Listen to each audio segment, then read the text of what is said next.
I'm Ginny Vance, and welcome to the Bella Vista Community TV.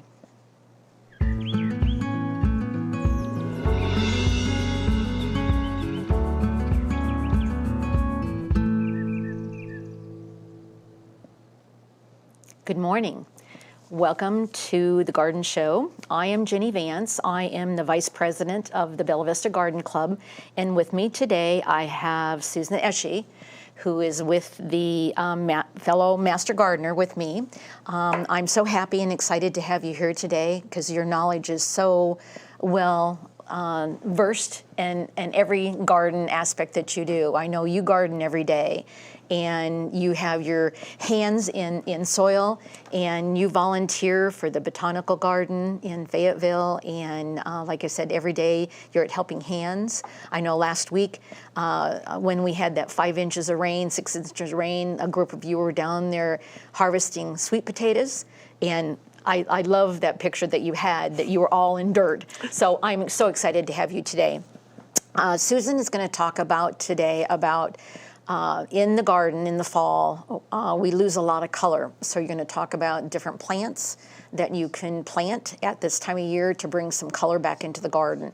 Our gardens right now are kind of losing a lot of luster. Our hostas are shrinking. Our plants are looking a little bit tattered from all the rain that we've had and also with the heat. So I'm excited to hear from you to know what we are able to plant in the garden this time of year in order to bring luster back into the garden. So before we begin, we've got some events coming up. The Bella Vista Garden Club is sponsoring a luncheon on October 31st, where you can join us for cards, board games, or just lunch. And it'll be at the St. Bernard Church on, like I said, October 31st, and the reservations are open today. But be sure and join us if you can. We've got lovely food that we serve for lunch, and our raffle baskets are overflowing with goodies from gift certificates from all over. So be sure and join us. So again today, we're going to go ahead and talk about the fall color, what we can plant and overlay in our garden. So Susan, go ahead. Okay. Well, there is a lot to plant in the fall for color. As a matter of fact, I brought 3 pages of notes. I'm going to start with mums because that is what people think of for a fall garden.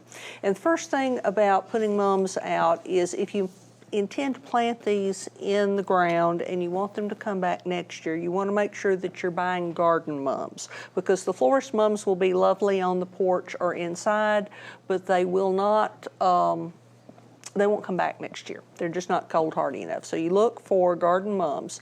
The next thing you want to look for is when you're buying them, make sure those mums have been kept well watered.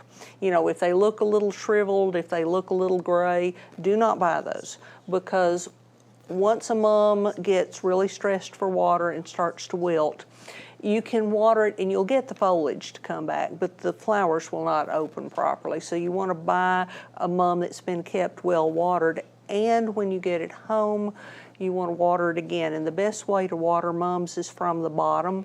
So put that pot in a saucer with a couple of inches of water. If you must water from the top, that's the only way you can do it. Make sure that the water's actually getting to the dirt and it's not just bouncing off the leaves and causing mildew. If you're going to put your mums in pots in a shadier place, say your covered porch, your entryway to your house, you want to buy a pot of mums that is already showing a lot of color. So some of the plants will be fully opened and all of the buds will be showing color. If you buy a mum thinking, oh, it'll last longer and the buds are mostly closed, that plant's going to have to be put out in the sun to get the flowers to open. So again, if it's a shadier spot, shadier display spot, get a plant that is more open. If it's to go out in a sunnier spot, then you can get by with a plant with more closed bulbs. Once these flowers have finished blooming and you're going to incorporate them in your garden, pull the pot off, obviously, loosen the roots up a bit, plant them at the same level they were in the pot. Don't plant them too deep. They need a well-drained spot, and then give them a good layer of mulch because they haven't had time to get used to the cold yet. So that first winter is going to be critical for them. Okay, pansies and violas, and those are also, that's what we have coming up on our next slide, but those are out for sale right now. It's too early to buy them, and it's too early to plant them. So what you are looking for, you want to put your pansies and your violas in the ground when that soil temperature is around 45 to 65 degrees, which means your daytime temperature is going to be in the 60s, your nighttime temperature is going to be in the 40s. If you put them out right now, we're in the 70s to 80s, you're probably going to get root rot. And so you'll put the pansies out, and they'll just kind of, you know, they'll look like they need water, and the more you water them, the worse they'll look. The really important thing about pansies is put them in the ground when the soil temperatures are cool enough. Another important thing about pansies, and really any late fall, early spring blooming annual, is put some Osmocote out in the hole with them, or water them with a soluble chemical fertilizer. And this is the only time that I don't recommend organic fertilizers for plants, because an organic fertilizer works when the soil bacteria breaks it down and releases the nutrients. Your pansies, your snapdragons, things like that are going to be in the ground when the ground is cold, the soil bacteria aren't working, and so they need chemical fertilizers. This is just a time for chemical fertilizers. Pansies will benefit from being deadheaded, clipping off the spent flowers, and if you prefer to plant your pansies in the spring, or you put them out in the fall and we had a horrible winter and you've got to replant, you want to wait again until that soil temperature is at least 45 degrees. Don't try to put them out in frozen ground. It won't work. Yeah. So pansies, I have planted pansies in the fall, and believe it or not, I mean, they stay. Depends on the winter. Depending on the winter. Depends on the winter. It's so interesting to see the blooms. Yes. You know, it's interesting in January with Helleborus, when they come out, the pansies are still there. So, yes. Yeah. I mean, that's why they're a universal favorite, because they're one of the plants that will, with good weather, will bloom all the way through the winter time. But if you'll put them out at the right time, give them some fertilizer, get them off to a good start, you're much more likely to have success with them. Right. And they come in so many different variety of colors. They're so pretty. They do. You have a picture there of some doubles, which I had never even seen before. Yeah. A girlfriend of mine had, a friend of hers had bought those, and I seen those and had to share them with you, because these pansies are just beautiful with the ruffles, and they would go beautiful anywhere. So yeah, the pansies this time of year would be very pretty. Yeah. But wait until it's cool enough to put them out. Yeah. Put the mums out first and follow them with the pansies. Yeah. But, you know, pansies and mums, people think, oh, that's the flower. Those are the flowers of fall. There are a lot of other things that you can plant. Yeah. Before you go on, you know, once the mums bloom and they shrivel back, it's important to pinch them off to get them to rebloom. Not your mums. Not your mums. Mums are not going to rebloom for you this year. Okay. They'll bloom again next year, but they're also going to die all the way down to the ground. So best with the mums not to cut them back when the frost hits them. Leave that crown of dead foliage on there, because that protects the roots from getting overly wet in the wintertime and rotting. The pansies, you pinch back to get them to rebloom. Okay, I'm glad you clarified that, because sometimes I've heard, you know, I call it not the garden mums, but the mums that you get just for fall, that you for annual, you can do those, but the ones that actually, the perennials that stay, don't pinch back. Okay. If you're going to pinch garden mums, you pinch earlier in the summer to keep them bushy so they don't get real tall and lanky and flop over.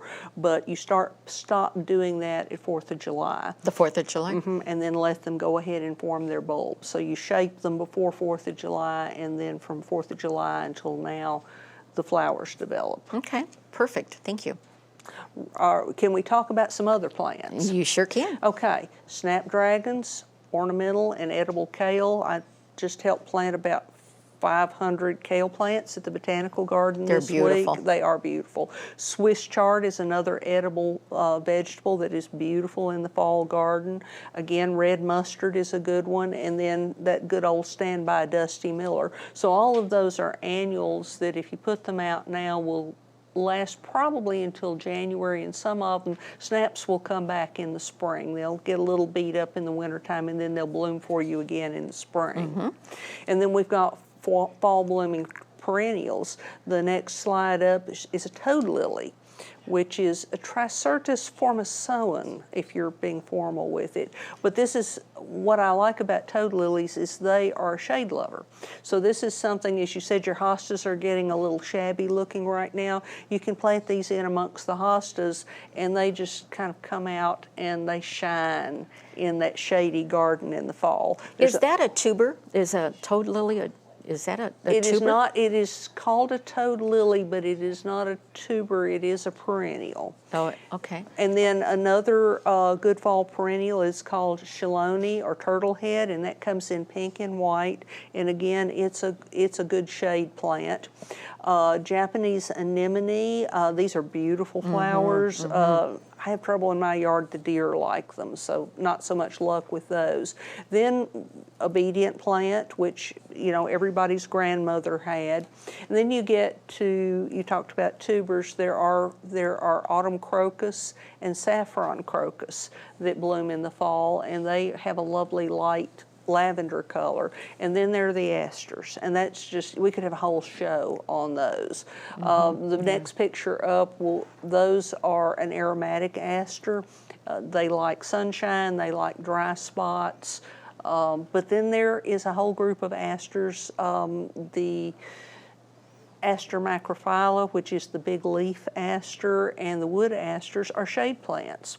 And those are smaller white flowers, but they're lovely in the shade. So, you know, just because your hostas are giving up the ghost and your ferns are looking a little ragged, you can have color in the garden in both the sun and the shade. Well, I think it's so important at this time of year to keep flowering type plants in your garden for the pollinators and the butterflies. It is. And we've got butterflies still flying through. We do. And we still have the hummingbirds. The hummingbirds are going after my obedient plant. And it's not so obedient. I'm always having It's a member of the mint family, so you do have to keep that in mind. You do, but, yes. but the hummingbirds right now that are still coming through, they love that obedient plant. But it's so important right now to keep color in your garden this time of year in the fall. Like you said, the asters, the different plants in order to keep those pollinators still coming and going, and the bees and the wasps. The wasps have been horrible here lately. Well, you know, it depends on whether they're after your soda or whether they're out there pollinating the umbral plants. You know, there's a place in the world for wasps. Now, speaking of plants that will draw in the pollinators, the next slide up is a picture that I took in Pennsylvania of a bush clover in the background, and then the foreground plant are the fall crocus that I talked about. And my bush clover, after I saw this plant on a garden trip, I came back and had to order some. My bush clover has just been gorgeous for nearly a month. It's just been a fountain of flowers, and the bees have loved it. The hummingbirds have come into it, so it's a great fall plant. Is that a native? No, it is not. Okay. No, it is not. But in this area, it's cold enough that it's not considered to be an invasive. Okay. It's a member of the legume family, so it puts some nitrogen into your soil. And what I love about it is in the summertime, it's kind of a background plant. It's not very showy. But then just all of a sudden in September, it's covered. The one I have is called White Fountains, and that's a wonderful description of it because it was covered with white flowers. How big does that get? They can get as much as 6 feet tall, but you can cut them back if you want them smaller, and they die all the way to the ground in the wintertime. So they're about halfway between a herbaceous plant and a shrub. Beautiful. Now, some more things. Again, you know, it's fall. This is the best time in our region to plant good cold hardy shrubs and trees. So you need to be thinking not only about what's going to be immediate satisfaction, like a pot of mums, but what can I plant now that's going to be here next year and the year after and the year after. And one of the plants that I particularly enjoy in my garden are my oak leaf hydrangeas, because they bloom in the summertime, but then when fall rolls around, they turn this incredible, vivid scarlet red, and they're just beautiful, sometimes even into January. They are beautiful. They're not only gorgeous, but they're durable. They're a favorite in my garden too. I've been trying to propagate some of those and take stems off of that and propagate them and then move them around. And I've had success with that, believe it or not. They propagate real easy. They do. They like this area. Viburnums are another good plant for fall color. They are anywhere from a large bush to a small tree. And the ones that I have are the arrowwood viburnum, and they get this lovely dusty pink color in the fall. And then, of course, in the spring you have the flowers, so they're a multi-season interest. Witch hazel, you were talking about bees. I have a winter blooming witch hazel. So I have the gorgeous yellow foliage. It's starting to change color now. And then in January, that thing blooms with scarlet and orange flowers. And the bee, on the warm days, the bees just swarm it. So again, it's another multi-season interest. And then, the last one will be our next slide up, which is, of course, the Japanese maple. We're going to go ahead and take a break at this point in time, and we will be back shortly. Hello. I'm Dave Todd, president of Todd Films. We work alongside Bella Vista Community Television to produce some of the content you see aired here. Have you thought about reaching your customers through a television ad? We have several options for you to consider. They range from coming to our studio here, or going to your place of business, or on location. Once you have your commercial, Bella Vista Community Television has several options for you to consider for airing your commercial. Do you have a live event that you would like to capture on video? We also offer live production packages that may be of interest. Please continue to tune in to Bella Vista Community Television. We hope you are enjoying this program. And now back to the show. Welcome back. Thank you, Susan, for sharing with us gardening in the fall. As we talked about, it's so important to keep the flowers growing in the fall and keep the pollinators happy. Yes. And there's so many other things to do in the fall. I know right now, when you're looking over your fall landscaping, it's so important to kind of look at your landscaping and say what you can do to change it. In the fall, there's so many things that you can do. You can split your perennials. Shrubs and trees can be planted. We talked about the perennials and the different annuals that can be planted now to keep the flowers in the garden. Something that I do when I look in the fall in my garden, I go, okay, I've got a spring flowering plant. Now I kind of look and say, okay, I always kind of plant a fall next to it. Okay. That's something that I've kind of done. Like I said, I've got Good strategy. If I have a spring planting or a spring blooming plant, I try to layer it in my garden, but then sometimes plants will take over. So now I try to move things around or try to split. So now's a good time to do that. Another thing that's good to be doing in the fall as we look at our gardens is looking at the catalogs to get those bulbs. Yes. Well, if you're going to plant bulbs in the fall, if you're a garden geek, you've probably got boxes of them that have already arrived. Yes, yes. Because you got a little ahead of yourself with the ordering. We did. Yes. You got those catalogs in July and started ordering, and they're coming in, so yes. So anyway, talking about the different bulbs, the Bella Vista Garden Club is selling their daffodil bulbs this year again. I don't know whether you're aware of or not, but we actually have a daffodil bulb named after Bella Vista. Are you aware of that? I am. I think Brent and Becky's Bulbs carries that one. They do, and that's where we order our bulbs. So the Bella Vista Garden Club will be doing another sale, and we're going to be doing that November 8th, Saturday, from 9 to 1 o'clock at Allen's Market.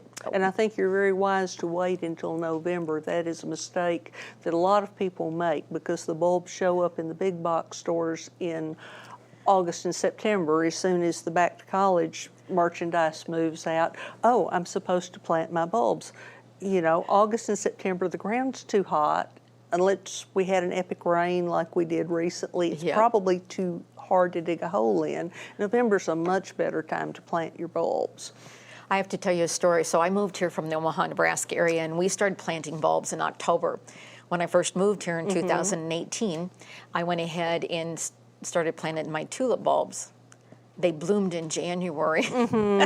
So don't plant your tulip bulbs. Don't plant your bulbs until the ground is at least consistent, is what I've heard. 50 degrees. That's reasonable, yes. Yeah, or 50 degrees at night is what I've heard, and that's pretty consistent here. So, and right now we are 50 degrees in the morning, but we're 80 in the afternoon. So now is not a good time to be planting your bulbs. Yeah, in general, when it's cool enough to plant pansies, then you can start thinking about planting bulbs. Right, right. So you always kind of the two together, plant your pansies and your bulbs at the same time. Yes. So what kind of bulbs do you grow? My favorite is the Thalia white daffodil. I'm a sucker for white flowers in my garden, and so the Thalia is probably my favorite, and that's a very old variety. I think it goes back to the 1930s. But I try to plant daffodils, and Brent and Becky's bulbs is my Bible for daffodils, but I try to plant a variety so that I've got some very early blooming like the February Gold. Thalia is a mid bloomer, and then the pheasant eye, the one they call butter and eggs, is the last one to bloom. And if you do that, you can get 2 months worth of daffodils out of your yard, just rather than plant all of one kind. Love the Bella Vista daffodil, but don't plant just one kind because your floral display won't last as long. Well, with the Bella Vista Garden Club, we did order another variety that has 5 different bulbs. It's called the Creek variety, and they plant them in drifts. Good. So looking at the catalog, they plant a white one in a drift, a yellow one in a drift, a combination one in a drift. So I'm kind of anxious to see people doing that this year. It'll just be gorgeous. It will be. It will be. So anyway, as far as bulbs, I was trying to think of the other famous bulbs that that we normally plant. Crocus. Hyacinths. Hyacinths, yeah. Spanish bluebells are a good one for this area. They look like a hyacinth, but they're not so heavily scented, but they're very durable, and the squirrels don't seem to like them for whatever reason, so that's always a plus. Something I did last year, I have a big whiskey barrel about this size, and I did a layered, they call it a lasagna bulb, right? Where I can't remember, there was like 4 different layers of plants that I had planted. I had planted generally the larger bulbs on the bottom, working their way up to the smaller, but it gives you a long period of bloom. And I want to say it started blooming in March and until June, the different varieties. But I can't remember what I put at the bottom. I think it was tulips. Okay. I think it was tulips and layered it with daffodils, and another layer of daffodils, and then the smaller ones up at the top around the edge. Oh, and snowdrops and crocuses, the crocuses, I believe it was. What's the white variety? The little... snowdrops? Snowdrops. Snowdrops. Anyway, I had planted those along the side. Oh my gosh, it was so pretty. I should have brought a picture. It was just beautiful how I did that. But you can do that in a plant or even a pot. Well, and the wonderful thing about that is as we get a little bit older and the knees and the back give us more problems, sometimes going out with the drill to drill a hole in the yard to plant bulbs is a lot easier just to do it in a nice big pot. Yep. And then you can cover that up with a bit of chicken wire and keep the squirrels out of it. Oh, that's the way to do it, especially around our neighborhood. We've got ground squirrels, or the chipmunks, that are getting into our beds, and the armadillo. Oh, yes. They've just been horrible. Let's don't talk about armadillos. I'll say a bad word. Don't we all? Don't we all? So let's go ahead and kind of talk about some of the things in October that we need to do in our garden. One of the things that we need to be aware of is roses. I know we need to stop deadheading our roses. We should have stopped fertilizing those last month. Usually in August is when, actually September, excuse me, you stop fertilizing your roses, and you stop deadheading in them because you want them to get rose tips. So if you're a rose guru, now's to fertilize them. No, not fertilize them, but put different medium on top of that to keep it moist. Mulch them. Mulch. Yes. Keep the mulch going. Another thing that we need to kind of look at in the fall is on the lawns. Our lawns, right now, we need to apply our fall pre-emergent. I don't do that, but some people do. They do. And then to control those winter weeds. Another thing that we all... But if you leave the winter weeds, the hen bit is a wonderful feed for the bees in the wintertime. That so, it is. You know, you have a choice here. Yep. You can have a uniformly green lawn, or you can have what I have, which is, I call it a tapestry. Some people would call it a mess, but the bees love it. They do, they do. Well, and not only that, a lot of people do the clover lawns. I have just basically a small, I've got gravel, and then I have a small area for my dogs of grass, but I do put pre-emergent on that small area. It's probably like this, like a putting green. Okay. So I'm not a lawn person either. I did that up north and I didn't want to mow. So I have a little hand mower and that's about it. The main thing is with the fall, with the lawn, you know, keep the leaves off of it. Right. And leaves are coming down. And I know that leaves are starting to turn. And last year with the leaves, I went ahead and left a lot of my leaves. I just blew them into the different perennial beds. Yes. And they kind of mulch themselves. And then, but the main thing is wherever you can, try to leave your leaves. Yes.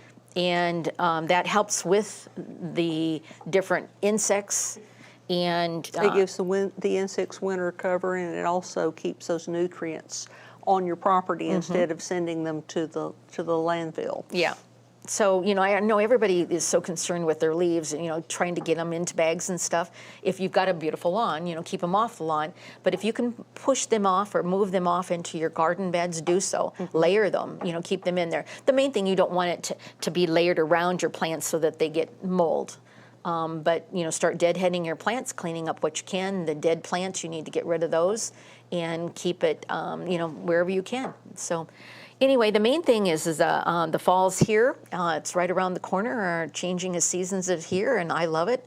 I think it's November 2nd. Our time change comes in. I know in the morning it's dark at 7 o'clock. Yes, we have to move our gardening to later in the day. Yes, we do. So anyway, the Well, rest... and one other thing I would throw in there, this sounds unnecessary since we had that massive rain recently, but as you move into fall and into winter, particularly if you put out new shrubs and trees, remember these are going to need to be watered a bit over the winter time. You can't just plop them in the ground and walk away if you want them to bud out well in the spring.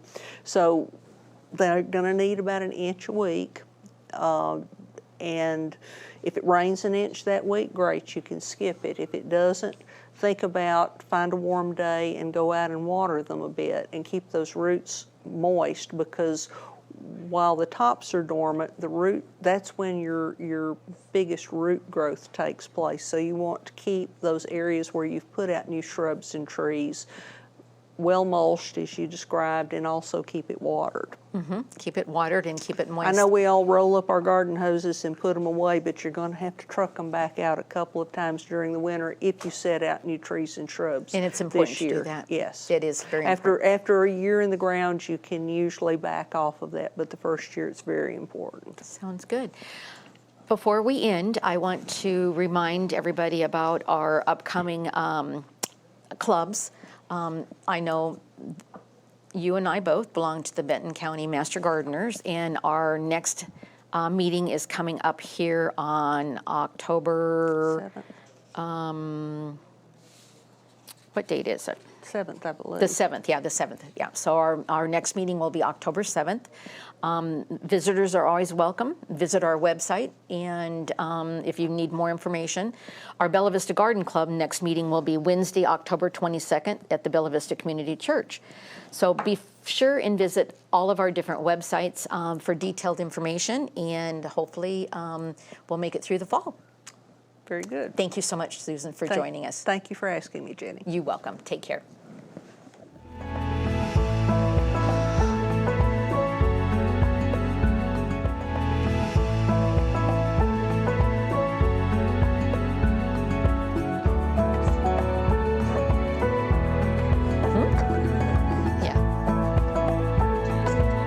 Yeah. All right, so how is that flow?